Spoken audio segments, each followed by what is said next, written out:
Hi, I'm Julie-Ann Goode, doctoral candidate. Welcome to Psych Planet. I'm going to take you on a journey across the globe, searching for answers and insights. I'm expanding my journey, which started with my podcast, Psych One-on-One. I'll be interviewing people from around the globe who are top psychology experts. Exploring the social world around us. Through the lenses of science and psychology, Psych Planet brings you knowledge and insight from around the world. Join us as we interview mental health professionals from diverse countries and cultures. Where in the world will we take you next? On this edition of Psych Planet, we'll be traveling to Paris. My guests are Dr. Stephanie Larchanche, a medical anthropologist at Centre Minkowska. Dr. Larchanche works with the social welfare and mental health of hundreds of refugees yearly. Bolewa Sabourin is a professional dance instructor who works with women in Paris in the Democratic Republic of Congo. Through social and mental health assistance and dance, Dr. Larchanche and Bolewa are helping to transform the lives of hundreds of refugees every year. Hi, Dr. Larchanche. How are you? I'm good. How are you? Wonderful. Thank you. So I want to ask you, could you briefly tell us about your background? So I'm a medical anthropologist, and I've been trained in the United States, actually, and I did my PhD on healthcare access for immigrant populations in France, and in particular in the context of mental health. Wonderful. And then could you briefly tell us about the history of Centre Minkowska, where you work in Paris? Yes, so Centre Minkowska was founded approximately 50 years ago, a little over 50 years ago, in the aftermath of the World War II. And it was founded by a Jewish psychiatrist who was born in St. Petersburg, who fled Russia and then Switzerland when he was staying with his wife during the First World War. And in the aftermath of the Second World War, when a great deal of refugees arrived in France, he started to create a clinic where patients could be seeing a psychiatrist or a psychologist in their mother language. So that the language would not be an obstacle for them to get access to therapy. It's a wonderful service to provide, and it's so needed nowadays. Yes, and at the time, I'm sorry to interrupt, but at the time, there were no other clinic like this one that could actually cater to non-French speaking patients. So that was really a unique place at the time. What makes Minkowska unique in the field of transcultural psychiatry? And could you give us a little bit of an explanation of transcultural psychiatry? Yes, so transcultural psychiatry refers to the practice of psychiatry that takes into account cultural representations of mental health and of disorders. As you may know, from one culture to another, representations of illness vary, and they resort to different explanations of what caused the disease and how the disease should be cured. So psychiatry takes into account these varying representations into the clinical encounter. So clinicians are trained to listen with, a larger range of representations that allow them to make a diagnosis and also negotiate healthcare delivery to their patients when, the psychiatry, in the way at least we understand it, it may not necessarily be shared with the patients that we receive in a transcultural context. And who are your patients and how are they referred to the center? So our patients are mostly adults, although we also increasingly in the past few years, we've received an increasing number of of youth who come alone now, who migrate alone to Europe and other countries, as a matter of fact. But most are adults, and they come from all over the world. They come from different countries of origin according to, I guess, geopolitical events. So as of recently, we've received a number of patients from Syria, Pakistan, Sri Lanka, Eritrea, Ethiopia, South Sudan, all these places where wars happen and where people have to flee and come to Europe, for example. So, depending on the periods and following the decades since the World War II, when Minkowska was created, Minkowska pretty much received all the different flows of refugee populations that happened since then. So have you, over the years, seen an increase in the number of patients that you're seeing because there are so many wars within you're close to France? Mm-hmm.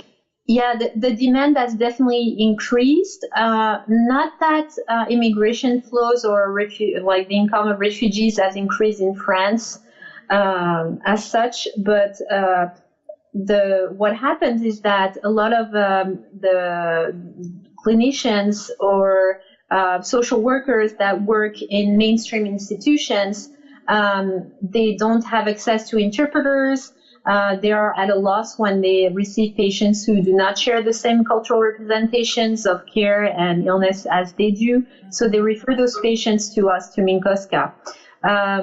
Now, what has evolved, I would say, in the clinic, more than the number of patients per se, is the diagnosis of post-traumatic stress disorder. Oh, yes. I've only been working at Minkowska, I guess, for a relatively short amount of time, that is the past 8 years. And in this short window, I've seen a significant increase in PTSD diagnosis. So that's definitely the major evolution, I would say, of these past years. People who come and who are traumatized, not because necessarily, or not only because they fled places where war and violence happen, but also the immigration trajectory itself now has become traumatizing. Because pathways to migration are more and more dangerous as immigration and borders have become more and more secure. So it's increasingly dangerous for people to to take those routes, cross the sea, and when they arrive in France, usually they're in a state of mental health that's really significantly negatively impacted. Yes, in other words, they need a lot of assistance once they come to you at the center. And I would imagine that everything that they go through is highly traumatic because it's the war, it's the travels, it's the health, everything else that's on top of it just adds on to those layers of trauma and stress. So it's fantastic that you and your colleagues are doing the work at the center. I highly commend you for doing that. And I hope that the word gets out through this video about the wonderful work that you are doing. So, thank you very much. And I want to talk about your book that you just have written and published, and called Cultural Anxieties. Can you tell us a little bit about that book and how it ties into the center? Yes, I wanted to bring a testimony to the activities of the center because so far no book has been written on the history of the center and its current activities and its role in the public health system in France. So I wanted to provide this testimony and also explain what are the obstacles to healthcare access for these immigrant populations. And I want to show that a lot of obstacles are not only related to failures in the system, a lot of it is due to that lack of interpreters, lack of structures like Minkowska who can actually receive these populations, but they're also related to our representations of the others, of what creates obstacles in human relationships, and how this creates anxieties that then foster not only poor mental health for the populations that arrive in France, because what I failed to mention earlier is that beyond the violence of fleeing one's country and of going through the migration route, there's also the violence once you arrive in a host society like France, of being rejected, of not having a housing situation, of not having paperwork. These are also violent situations that are, not only directly linked to the system, but to cultural representations of who immigrants are, why they come to stay in our country, and those, create tensions with institutions that, again, not only create poor mental health among immigrants themselves, but also create obstacles to healthcare access. Mm-hmm. What is one of the main challenges faced by Centre Minkowska? I would say increasingly lack of means and support by state institutions. I think our main challenge today is the lack of interpreters and of funding for interpreters. We are very much working on training professionals in mainstream institutions for them to be able to work on their own with interpreters, so we don't have to host anyone that's non-French speaking who arrives in the Paris area. I would say that's our main obstacle, and also another obstacle is related to the non-training of professionals to what we call cultural competence, so that ultimately everyone in any institution would be able to do the work we do. And our goal right now is to actually focus on the training of professionals across institutions, so that the issue of providing care, of providing social service to immigrants or refugees is not only the work of experts like people at Minkowska, but could be done by any professionals anywhere in any institution. Yes, we face similar challenges in the United States also. We do not have enough bilingual or trilingual therapists, and especially just in Spanish, because we have many immigrants that are coming in from Mexico and Southern America, and it's really quite challenging to be able to work with the population. I had just recently done some work where I had to have an interpreter work with the foster parents because they did not speak enough English. So that is very tricky. It's that, you're always going to be losing meaning in translation. Right. So. It's interesting because I think I always think of France's problem with the interpreter, or with the language issue in terms of hosting foreign populations, that it's very much linked to its ideology of being a culturally unified country based on language. And so I know part of the resistance to working and to developing interpreter services is related to this ideology of really not assuming oneself as a multicultural society. But I can see that in the US, which very much assumes itself as a multicultural society, there's the same problem. So maybe that's, it's more complex than I think. It is very complex, yes. And hopefully we can resolve it somehow, because it is getting to be such a multicultural world, period, with so many people being displaced to other countries and other continents even.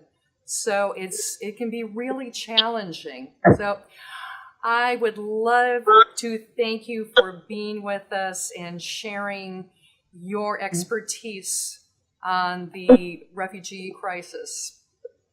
Well, thank you very much, Julie-Ann, for having me on the show. I appreciate it. Addiction is the greatest public health crisis of our time and the #1 killer of young people in America today. At Beginnings Treatment Centers, we offer safe, modern, effective treatment for substance abuse and addiction.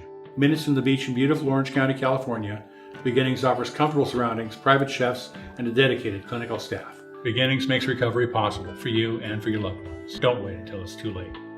Call 800-387-6907 right now for a free confidential assessment. Ce projet, il touche chacun de nous. À travers là, la vidéo qu'on est en train de faire, on est en train d'utiliser du coltan. Il faut cliquer et faire partager.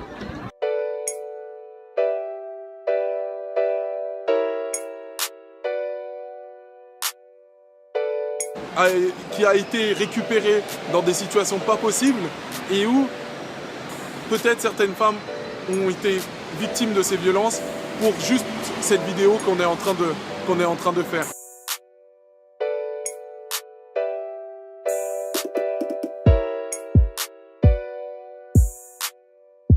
Alors, Recréation Bolewa, c'est un projet qu'on a monté suite à la rencontre avec le docteur Mukwege. C'est un projet qui allie la médecine et la danse. Ce docteur qui est à l'est du Congo et qui répare des femmes qui ont été victimes de violences sexuelles à travers son hôpital, l'hôpital de Panzi.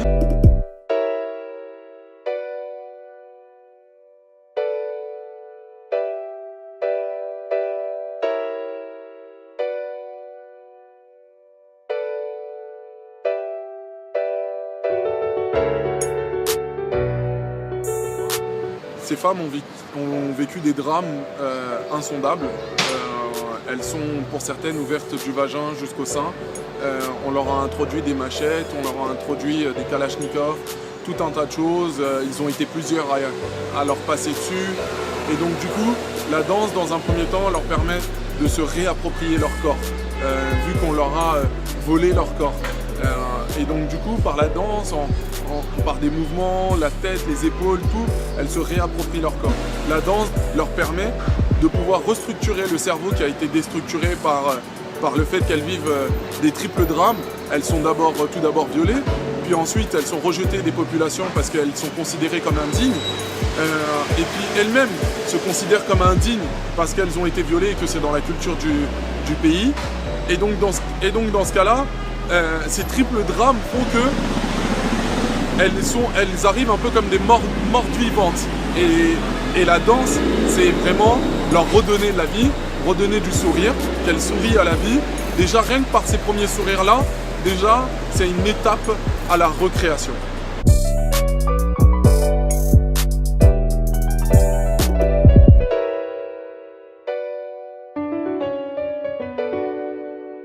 Et en même temps, on n'est pas coupable. Tous, qu'on soit blanc, noir ou autre, on n'est pas coupable parce qu'on nous a vendu ça comme ça. Mais par contre, on ne peut pas dire qu'on ne sait pas. Et participer à ce crowdfunding, c'est participer à ce changement. C'est participer au fait que la honte doit changer de camp. C'est pas à nous d'avoir honte. C'est pas à ceux qui ont reçu cette chose. C'est pas à ces femmes qui ont été victimes de ces violences sexuelles. La honte doit aller envers les bourreaux qui ont fait ça à ces femmes, envers ceux qui profitent des minerais. De ça, aujourd'hui, on est tous connectés. On est connectés au Congo, on est connectés au reste du monde, on est connectés juste à côté. On veut réutiliser cette puissance-là pour que, justement, l'opinion publique se lève pour qu'on arrête ce genre d'exploitation. Cliquez et faire partager. Just Cyril, it's good. Very, very good. That is amazing work. Hi, Bolewa. How are you? Hi, I'm fine, and you? Beautiful, thank you. Yes. So I want to talk to you a little bit about your background in dance.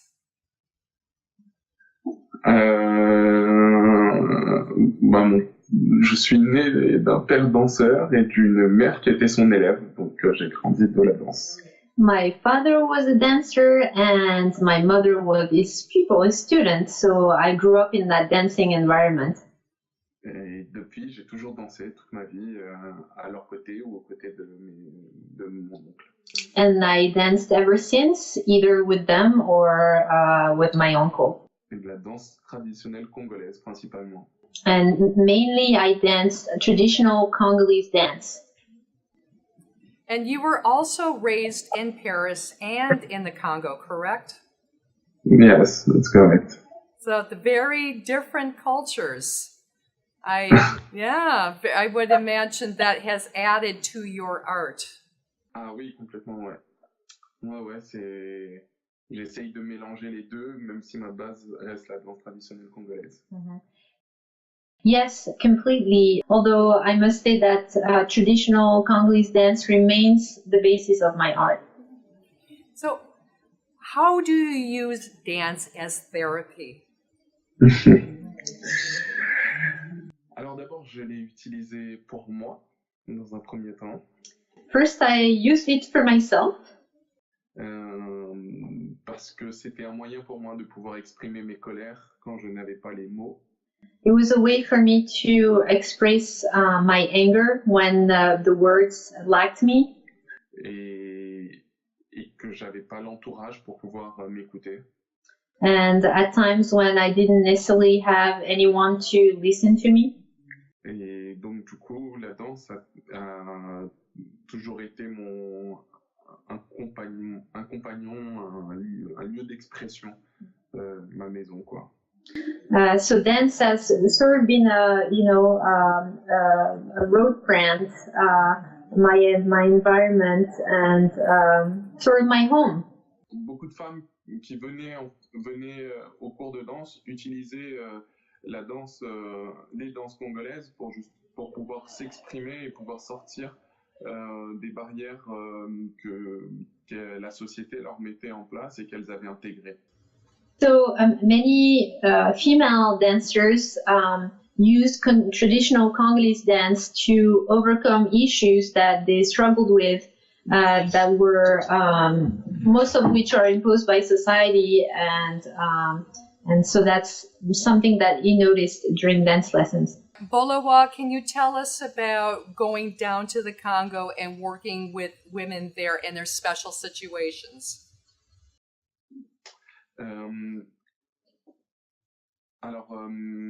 Lors d'une rencontre avec le docteur Denis Mukwege, qui est un gynécologue à l'est du Congo. It all started with a meeting with a OBGYN whose name is Dr. Mukwege, who's well known in the east of Congo. Il disait que la psychothérapie, la psychologie qui venait de l'Occident, qu'il recevait beaucoup, telle qu'on le pratique ici, ne fonctionnait pas ou peu avec les femmes que lui recevait. Dr. Mukwege was explaining that the way that psychology, psychotherapy is practiced in the West was not really functioning, or that women that he received in the center in the East Congo were not really responding to that kind of therapy. Et pourtant, c'était le grand enjeu parce que le viol comme arme de guerre a pour objectif de détruire les cerveaux en passant par le corps. Et c'est pas un enjeu de pulsion, de violence sexuelle. C'est vraiment pour détruire les mentalités. This was a major issue for Dr. Mukwege because what these women were victim of were rape, not just rape as violence from one person to another, but as a weapon of war that was meant to really damage people's brains more than anything else. And so the stake of psychotherapy was to reverse that action. Et du coup, il disait que les femmes, par la danse et par le chant, ça fonctionnait et qu'elles se reconstruisaient psychologiquement par ces outils-là. He had noticed, however, that what women were responding to in terms of psychological reconstruction was through dance and singing. Et c'est là où, Eureka, That's when he had this wonderful idea. bah, j'étais danseur et j'avais moi-même un parcours un parcours assez tordu, sinueux. Et donc je comprenais que si c'était bon pour nous, c'était forcément bon pour elle. You know, that's when, to some extent, myself as a dancer, this sort of echoed my own sinuous pathway. So it made sense to me at that point that if it was good for us, then it was necessarily good for them as well. Et du coup, l'idée était d'apporter la danse traditionnelle congolaise comme un outil thérapeutique, mais avec ce que j'avais acquis de l'Europe et de ma culture française et occidentale, qui était la psychothérapie.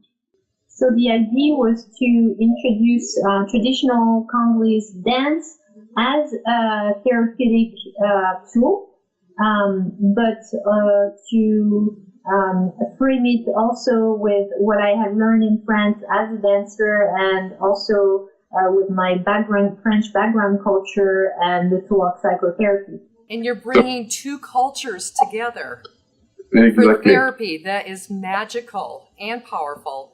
And I was the happy recipient of your work when I was in Paris, and that was a very powerful dance. And you had a live conga player, and you directing everybody, and I think that was one of the most wonderful parts of my Paris trip, because yes, thank you. And we had a week of learning about how to deal with trauma all week, and Dr. Stephanie was one of the main facilitators, and it just worked together so beautifully to learn how to let go of the trauma. So anyways, yes, it was just powerful. So what other activities do you do with your organization called Recreation? Notre objectif est de partir régulièrement au Congo pour essaimer notre modèle. Our objective is to travel on a regular basis to Congo to spread our model. Et puis aujourd'hui, on reçoit des demandes pour pouvoir aller travailler avec d'autres femmes dans d'autres pays, notamment le Kurdistan et les femmes yézidis. Today, we are receiving requests to go and work with women in other countries. For example, we were invited to go work in Kurdistan with Yazidi women. Qui ont été victimes de Daesh. And we were also invited recently to go to Kurdistan to work with Yazidi women who were victims of the Islamic State. Et puis, Centrafrique ou Colombie, les victimes des FARC. We were also invited to go work in Central Africa, also Colombia, for the victims of FARC. Parce que dans tous les conflits, aujourd'hui, on utilise le viol comme une arme de guerre. Today, in many conflicts around the world, rape is used as a weapon of war. Et par notre action, on souhaite remettre la lumière, on souhaite permettre à ces femmes de se reconstruire, les empower, et en même temps mettre la lumière sur cette problématique qui est devenue vraiment un très grand un problème du 21e siècle, quoi. So through our action, our objective is to help these women rebuild themselves psychologically, and to also denounce the rape as a weapon of war, and this what has become a major stake of the 21st century. Yes. Yes. That's definitely work that is needed throughout the world. So thank you so much for doing that. It must be difficult work to do at times because the women have been so traumatized. So it's amazing, really. So what is your vision for the organization? It sounds like you're getting a lot of invitations from many different countries. So are you hiring other dancers, other people for your organization? Because it sounds like this could grow in a very huge way. On veut former sur notre méthode avec Minkowska. Mm-hmm. So we want to try and train professionals with our methods, and that's the work we're trying to develop with Minkowska. Et créer ce binôme pour les s'aimer dans le monde entier. And we want to create this dual work with a dancer and psychotherapist to spread it as a model for other places. Et que chacun puisse l'adapter aux cultures et aux identités et à la manière dont et aux danses de chaque pays parce qu'on danse dans le monde entier en fait.